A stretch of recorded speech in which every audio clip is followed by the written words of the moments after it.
Calling all artists, would you like to do work for free? Well, come on down because Dead by Daylight is back with their cosmetic contest. Okay, perhaps that's a little unfair. I actually don't know what happens for the winners of cosmetic contests if they do get compensated for their work or what happens. But for apparently the third year in a row, or maybe more, I don't know. I haven't done research into this. Dead by Daylight is doing a cosmetic contest, okay? Basically what this means is you, beautiful artists throughout the world of Dead by Daylight's community, will get to submit concepts for killer skins, survivor skins, and now they're doing badges and banners because badges and banners are in the game because we asked for that. In any case, one of the big things going into the cosmetic contest, somebody has asked, they said, are we able to have any influence on the designs that get chosen this year, or is it just another community submitted contest like every year so far? These contests are great, don't get me wrong, but the name does not seem to fit it really. And then they said this time around, a short list of finalists will be announced mid-September, and the community will get to vote for their favorite entries. So it seems like Behavior is going to be doing the whole goobly-goo actual contest thing and giving you guys a real chance to vote on your favorite stuff. I say you guys as if I'm also not going to vote. I probably will. Maybe I'll do like a miniature video on it or something. But they're giving you guys the chance to vote on the finalist of, you're going to be vote from the finalists of what you want to see come to the game as part of the compensation or the whatever of the community. And I've got a few things that I want to talk about. So I vaguely remember the last cosmetic contest. Back when the last one happened, I think I was still newer to the game. It had to be mid 2023, so I had really only been playing the game for about 8-ish months or so, and I was still kind of just getting into like content creation for the game and things like that. So I really don't remember the last one. I've been told, though, that the last 3 years, it has been, or the last 2 years, it's been Clown that has won the cosmetic contest. I wasn't aware of that. I do like Clown. I think I enjoy Clown. I will say that most Clown skins, though, are pretty fucking awful. Like, they're very bad. They're not interesting or cool or even like grotesque in the right sort of way, but the last Clown cosmetic, the Clown cosmetic I really like is the white one, like the pure white one, because like it's actually like pretty fucking terrifying and shit. Yeah, overall I think you know, the Clown cosmetics have been pretty cool. I don't know which ones have actually won the cosmetic contest, so I can't speak on that, but I have a few concerns. The first concern is that it is legitimately just the finalists that Behavior picks when it comes to who's making it through the rounds. You might think it's unrealistic, but guys, it's not that hard to release, like, not a Google Doc, but it's not that hard to like put on your website like the 4 categories, like close submissions after a certain day and then put like the 4 categories and then let people just go in and click through. And then you do that like every, say, 2 days.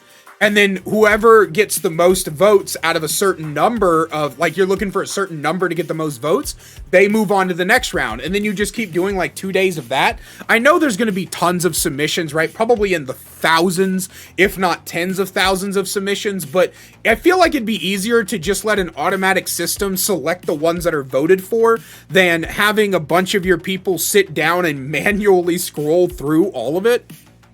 So I don't really like the fact that we're not able to vote from the get-go, but hey, at least they're letting us vote, which apparently hasn't been a thing. So that's really, really good. But my second concern with the cosmetic rigmarole is the fact that I really, really hope that people submit things for Gabriel and Hattie and Singularity and like characters that are actively missing cosmetics or don't have that many cosmetics.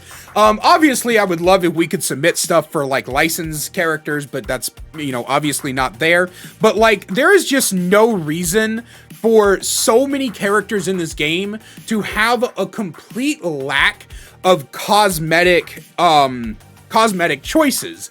And realistically speaking, I think what I want to make this video about is less about the cosmetic contest and more about the cosmetic, like, lack of diversity. Look, I get it, okay? Hot goth mommy Sable, hot witch mommy Michaela, they sell a lot of fucking shit, right? Those are two of the most popular characters in the game because they're the internet's new favorite stereotype of women, okay? A while back, it was quote unquote chubby women, which were not really chubby women, they just had a little bit of a tummy or something like that, right? And then before that, it was redheads, and then before that, it was rocker chicks or whatever, right? Like every like fucking like 5 or 6 years, the internet goes through this rotation of what kind of women they find unbelievably and start fucking flicking their beans and rubbing their meats to, okay? I get it. Right now, the goth mommy and the witch mommy are in. But what really frustrates me is the justification for them getting all of the cosmetics being, well, people buy them more. Because it's a vicious cycle. All the cosmetics are made for these characters, so people only buy these characters. So all the cosmetics start being made for these characters because they're the only ones being purchased. So people buy these characters, and it just keeps going around and around and around and around and around. Whereas if you would take some fucking time and dedicate your resources to making badass cool cosmetics for the rest of these characters, then these characters are gonna start seeing a lot more playtime. There's a lot of survivors in this game specifically that I have noticed don't get a lot of playtime, or I don't see a lot, because of two reasons. Number one, the sunk cost fallacy. A lot of times, if you see someone who's like a Meg main, or a Nay main, or a Dwight main, especially a Dwight main, like Dwight, really? A lot of times when you see that, it's because these people have been playing that particular survivor for years.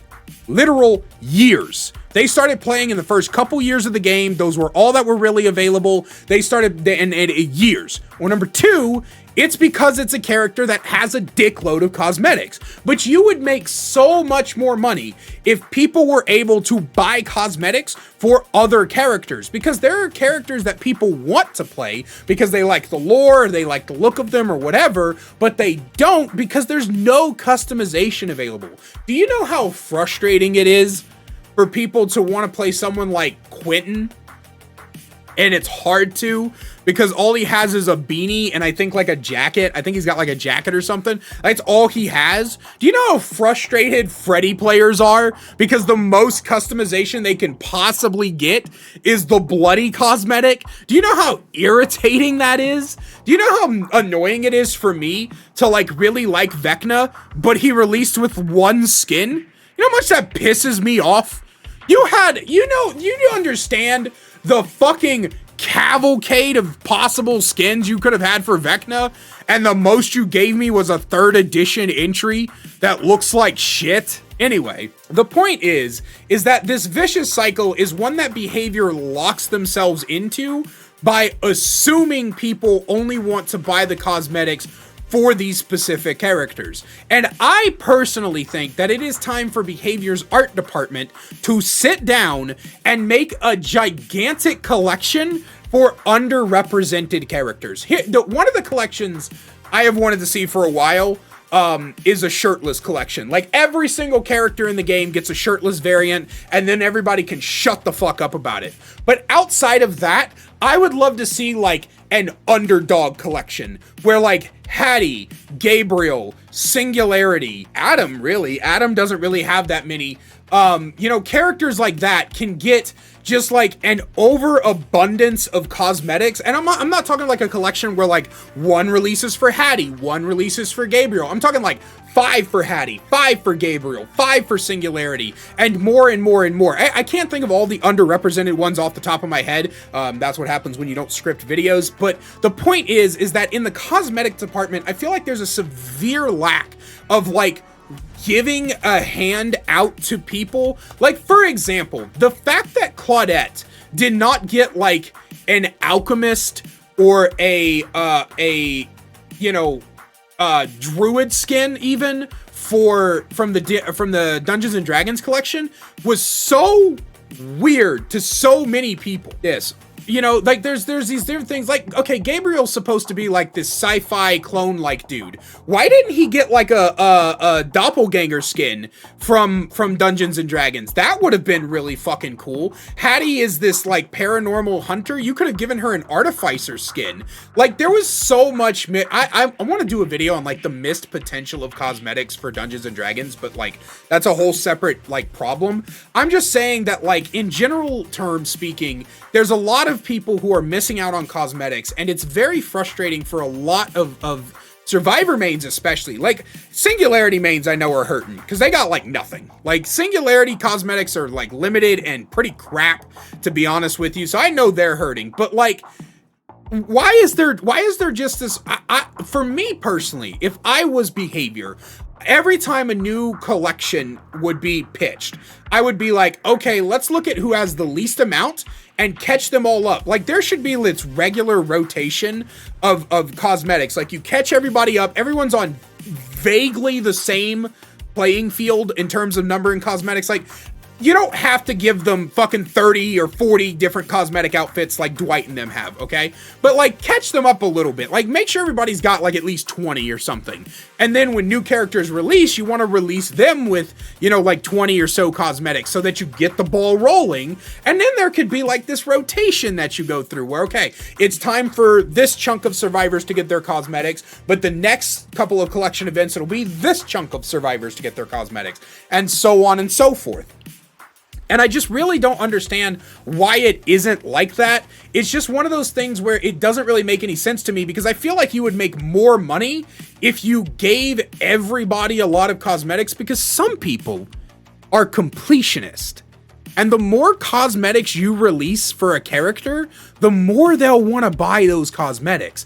I also think collection events having like 5 or 6 people in them is getting really dumb. You have 70 characters in this game. It's time to start.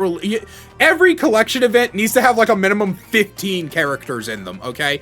And that's another thing too. I don't understand why we can't have like Michaela and Sable cosmetics like you want, while also releasing Gabriel and Hattie cosmetics. You know what I mean? Like, why do we have to choose either or? If you want to keep feeding the machine that is Goth and Witch Mommy, why can't you then turn around and at the same time feed the machine that is Clone Daddy and Paranormal Investigator Mommy? Like, why do we have to choose one or the other? Just do both. But that's all I have for you guys today. I'm sorry I ranted about this for so long. I didn't plan on it, but hey, that's what we're doing, I guess. As always, a great big special thank you to my channel members listed on screen now. If you want to find out how to become a channel member today, get awesome perks like seeing videos early, merch discount codes, and more, then please click that join button down below. I appreciate you guys so much, and I will see you in the next one. Need more Kaiser in your life? Well, I've got you covered. Check out my second channel, The Kaiser Extras, where I upload full gameplays, stream compilations, me reacting to your Dead by Daylight clips, and more. We also upload a daily short with all the greatest clips from stream. We'll see you over there. Link is in the description.